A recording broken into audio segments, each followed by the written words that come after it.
Agree अड्डा 24/7 YouTube channel में स्टूडेंटों का स्वागत है। अपने डब्ल्यू सिलेबस के अंदर प्लांट पैथोलॉजी के अंदर अपने कवक के बारे में पढ़ रहे थे। कवक का वर्गीकरण कल अपने कंप्लीटली पढ़ लिया था। आज अपने पढ़ेंगे कवक में जनन। आज की हेडिंग डालो कवक में जनन। कवक में जनन कितने प्रकार का होता है? कवक में लैंगिक और अलैंगिक दोनों प्रकार का जनन होता है। पहली हेडिंग डालो अलैंगिक जनन। अलैंगिक जनन कवक में क्या है? अलैंगिक जनन है वो जीवन चक्र में क्या है कई बार होता है, और लैंगिक जनन है वो कवक में क्या है कि जीवन चक्र में केवल एक बार ही होता है। कवक में जनन लिखो, लैंगिक जनन में लिखो जीवन चक्र में कई बार ही होता है। जीवन चक्र में कई बार यानी एक से अधिक बार होता है।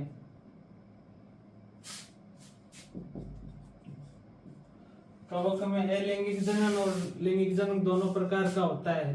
अलैंगिक जनन है वो कवक में क्या है कई बार ही होता है जीवन चक्र में, और लैंगिक जनन है वो कवक में क्या है कि जीवन चक्र में केवल एक बार ही होता है। अलैंगिक जनन के अंदर अपने अलैंगिक जनन है वो 4 प्रकार से होता है। फर्स्ट लिखो द्विखंडन या बाइनरी फिजन। द्विखंडन या बाइनरी फिजन।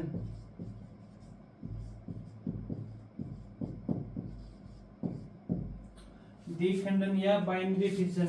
द्विखंडन या बाइनरी फिजन में क्या होता है भी जब एक कोशिकीय कवक होती है ना, उसमें केंद्र के विभाजन होने के बाद 2 पुत्री कोशिकाओं का निर्माण होना क्या कहलाता है? द्विखंडन या बाइनरी फिजन। इसके अंदर लिखो एक कोशिकीय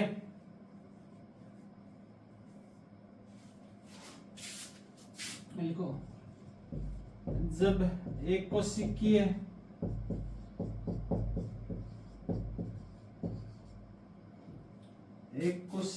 कवक में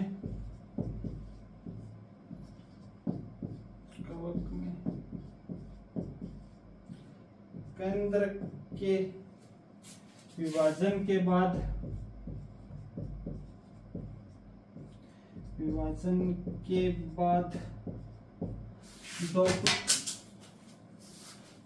दो पुत्री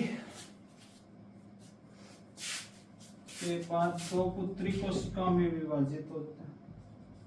2 पुत्री कोशिका में विभाजित।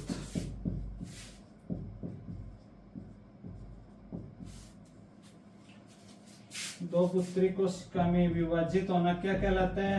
Binary fission. द्विखंडन या बाइनरी फिजन में क्या होता है जब एक कोशिकीय कवक होती है ना, उसमें केंद्रक विभाजन होने के बाद 2 पुत्री कोशिकाओं का निर्माण होता है। 2 पुत्री कोशिकाओं में क्या विभाजित हो जाना क्या कहलाता है? बाइनरी फिजन या द्विखंडन।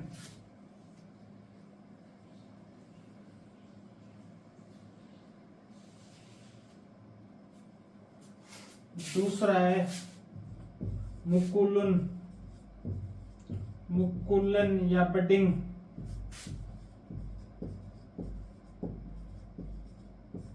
मुकुलन या बडिंग में क्या होता है कि कवक की किसी सतह से क्या है कि बड का निर्माण होता है। वो बड बाद में क्या अलग होकर एक पूरे कवक का निर्माण करता है। उसको अपने क्या कहते हैं? मुकुलन या बडिंग।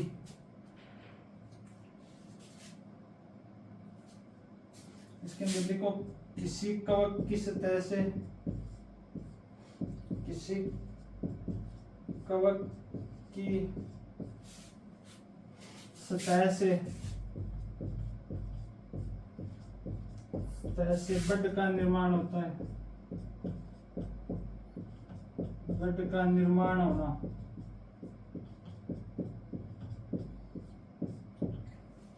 क्या है कि किसी कवक की सतह से क्या है कि बड का निर्माण होना जो बाद में अलग होकर एक कवक का निर्माण करता है।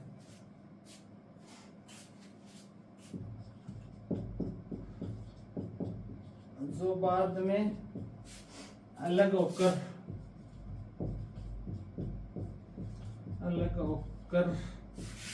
कवक का निर्माण करता है या कोशिका का निर्माण करता है।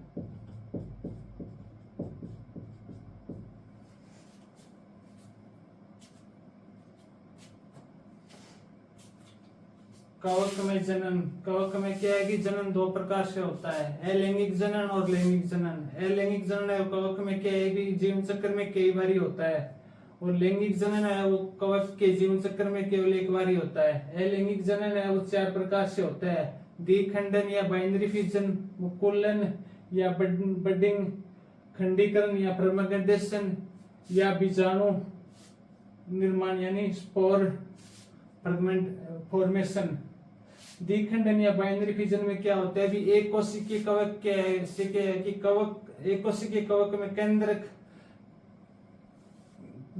का विभाजन होने के बाद क्या है, दो पुत्री कोशिकाओं का निर्माण होता है। भी एक केंद्र का विभाजन होगा, उससे दो पुत्री कोशिकाओं में विभाजित हो जाएगा। दो पुत्री कोशिकाओं का निर्माण होना क्या कहलाता है, द्विखंडन या बाइनरी फिजन कहलाता है।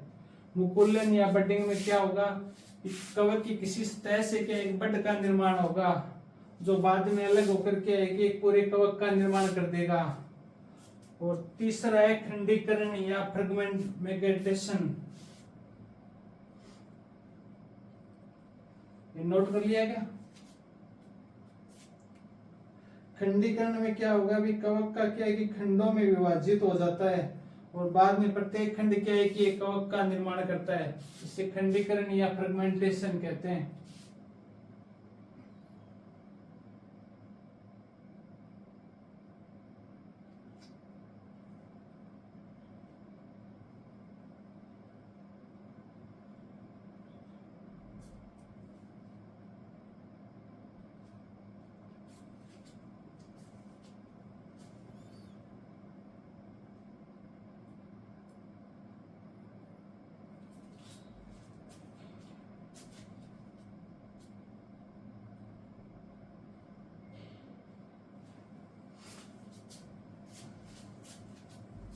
अलैंगिक जनन, पहला अपने द्विखंडन या बाइनरी फिजन में क्या होते हैं, एक कोशिकीय कवक में केंद्र क्या है कि विभाजित होकर दो पुत्री कोशिकाओं में क्या है विभाजित हो जाता है।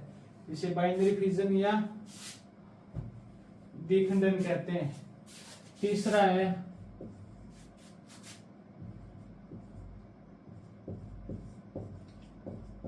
खंडीकरण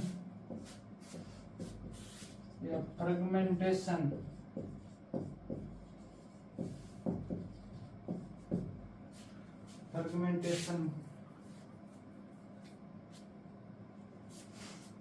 खंडीकरण में क्या होता है, कवक का खंडों में विभाजित होना।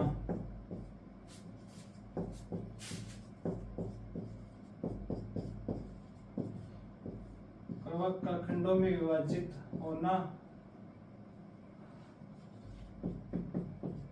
और बाद में प्रत्येक खंड के एक कवक का निर्माण करता है। प्रत्येक खंड एक कवक का निर्माण करता है। ये कवक का निर्माण होना।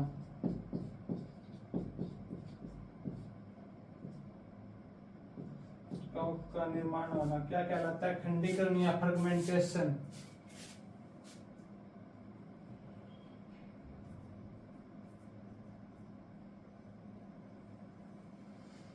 खंडीकरण या फ्रेगमेंटेशन क्या होता है, कवक का खंडों में विभाजित होना। क्या कवक का वो क्या है कि अलग अलग खंड में विभाजित हो जाता है, और प्रत्येक खंड से क्या है कि एक कवक का निर्माण होता है। एग्जाम्पल लिख लो, यीस्ट और म्यूकर।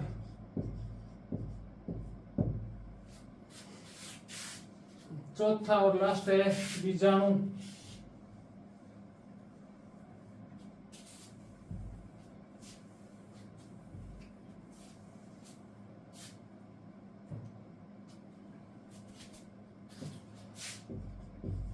चौथा है बीजाणु निर्माण।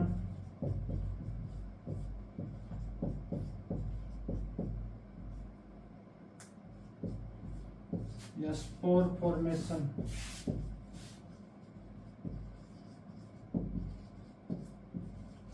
इसमें क्या है कि कवक में बीजाणु दानी का निर्माण होता है, जिसमें क्या है कि एक कोशिकीय कई कोशिकाओं का निर्माण होता है, जो बाद में क्या है कि एक पूरे कवक का निर्माण करता है।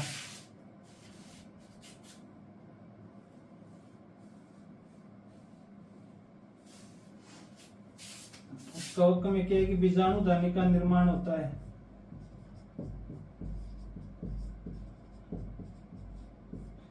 बीजाणुधनी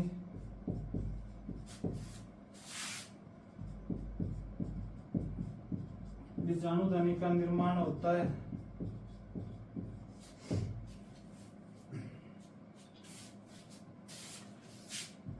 जिसमें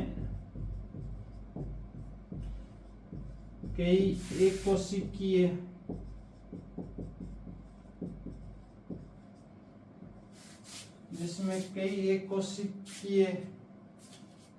बीजाणु बनते हैं।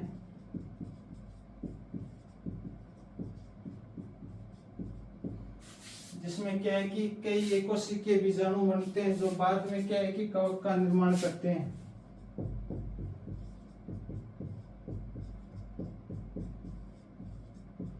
जो बाद में कवक का निर्माण करते हैं।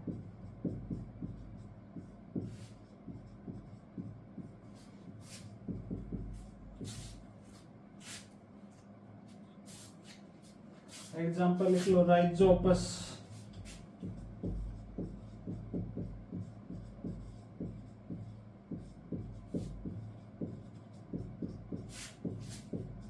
राइजोपस बीजाणु या स्पोर फॉर्मेशन। कवक में क्या है कि बीजाणुधनी का निर्माण होता है।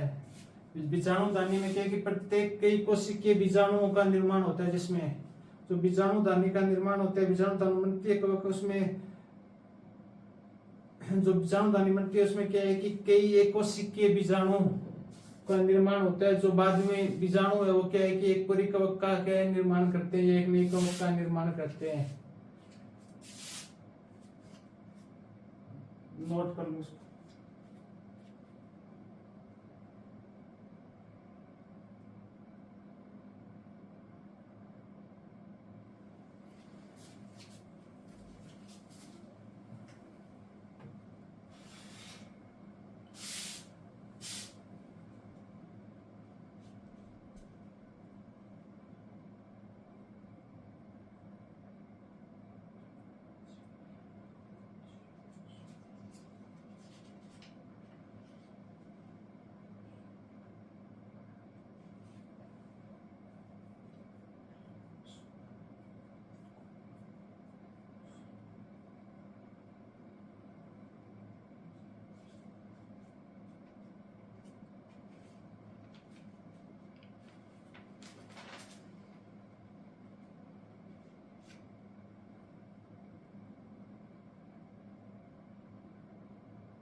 कर लिया नोट।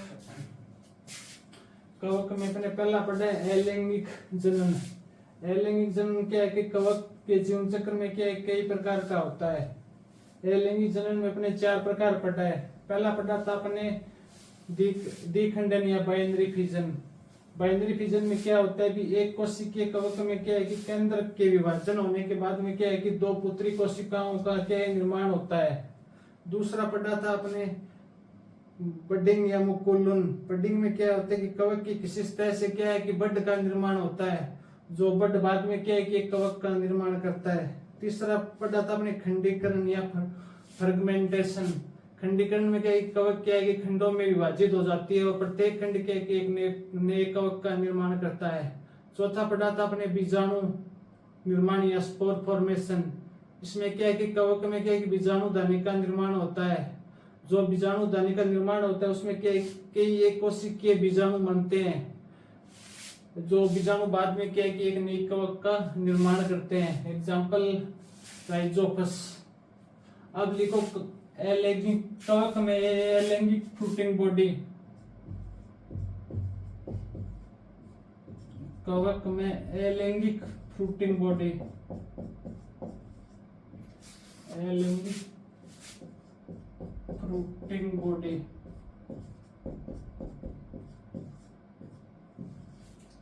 कवक में अलैंगिक फ्रूटिंग बॉडी। फ्रूटिंग बॉडी क्या होती है? फ्रूटिंग बॉडी, इसमें लिखो कोनोडियोफोर का समूह क्या कहलाता है? Fruiting body. कोनिडियोस्पोर का समूह क्या कहलाता है? Fruiting body. कोनिडियोफोर का स्पोर का समूह होता है वो क्या कहलाता है? Fruiting body. कोनिडियोस्पोर क्या होता है? वह कवक जिस पर क्या है कि कोनिडिया का निर्माण होता है, या वह कवक जिस पर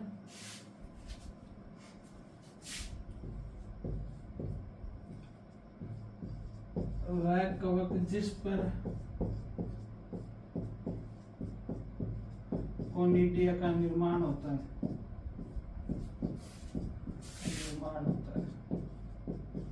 वो क्या कहलाता है? कोनिडियोस्पोर। कोनिडियोस्पोर क्या है? वह कवक जिस पर क्या है कोनिडिया का निर्माण होता है, इसे क्या कहते हैं? कोनिडियोफोर। और कोनिडियोफोर का समूह क्या कहलाता है? Fruiting body. ये 4 प्रकार से होता है। कवक में अलैंगिक फ्रूटिंग बॉडी है वो 4 प्रकार से होती है। पहला प्रकार लिखो पिक्निडियम।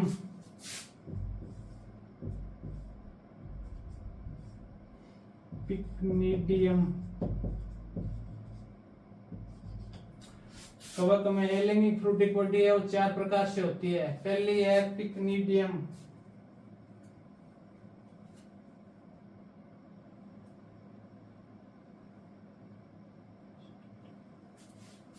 पिक्निडियम है, इसका आकार है वो फ्लास्क के आकार का होता है। पिक्निडियम का आकार कैसा होता है? फ्लास्क के आकार का होता है। पिक्निडियम वो फ्लास्क के आकार की होता है। पिक्निडियम का ओपनिंग भाग है ना, ओपनिंग या खुला भाग है, जो खुला भाग होता है ना पिक्निडियम का, उसे ओस्टाइल कहते हैं। ओस्टाइल।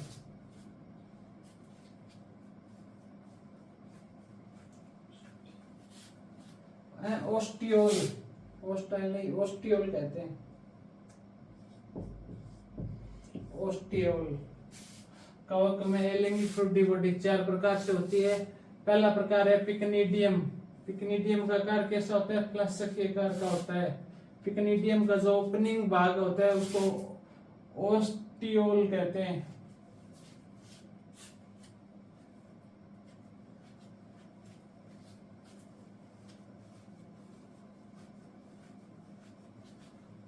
दूसरा भाग है एस्टरवुलस।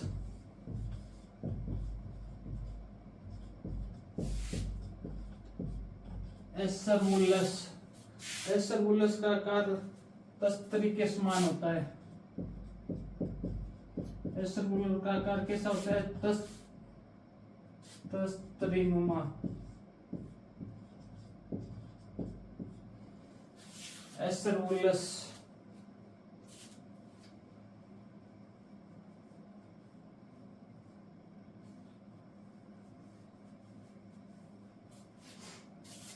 तीसरा प्रकार है सिनेमेटा।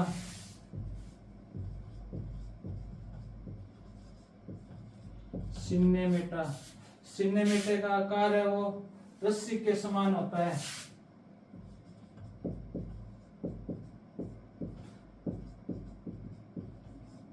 रस्सी के समान।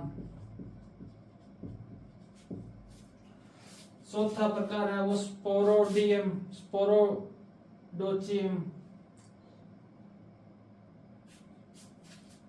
चौथा प्रकार है वो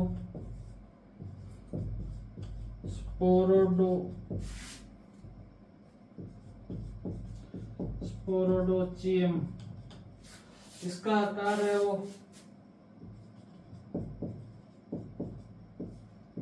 स्पोरोडोचियम का आकार है वो तकिए के समान होता है।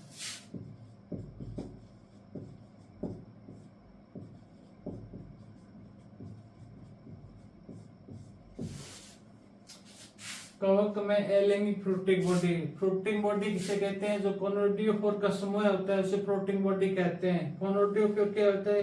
वह कवक जिस पर क्या है कोनिडिया का निर्माण होता है उसे कोनोडियोफोर कहते हैं। कवक में एलैंगिक बीजाणु की फ्रूटिंग बॉडी है वो 4 प्रकार से होती है। पहली है पिकनीडियम। पिकनीडियम का आकार क्या कहलाता है? वो सॉरी आकार फ्लास्क के आकार का होता है कि फ्लास्क होता है ना अपने उसके साइज उस जैसा आकार होता है। और पिकनीडियम का ओपनिंग है खुला भाग कहलाता है ओस्टियोल। दूसरा है एस्टरवुलस। एस्टरवुलस का आकार किसके समान होता है? तस्तरी के समान होता है। तीसरा है सिनेमेटा। सिनेमेटा का आकार कैसा होता है? रस्सी के समान। चौथा है स्पोरोडोचियम। आकार किसके? तकिया के समान होता है। इसमें अपने को ध्यान होना चाहिए कि कवक में एलैंगिक फ्रूटिंग बॉडी है कितने प्रकार की होती है? 4 प्रकार है। नाम थोड़े अपने को ध्यान होना चाहिए। आकार इसका इतना कोई इंपॉर्टेंट नहीं है, पर कवक में जो अपनी एलैंगिक फ्रूटिंग बॉडी है वो कितने प्रकार की होती है निम्न में से एग्जांपल में पूछ ले फ्रूटिंग बॉडी कौन सी है कौन सी नहीं है। इसके अंदर ये अपने को चारों नाम ध्यान में होने चाहिए। नोट कर लो इसको।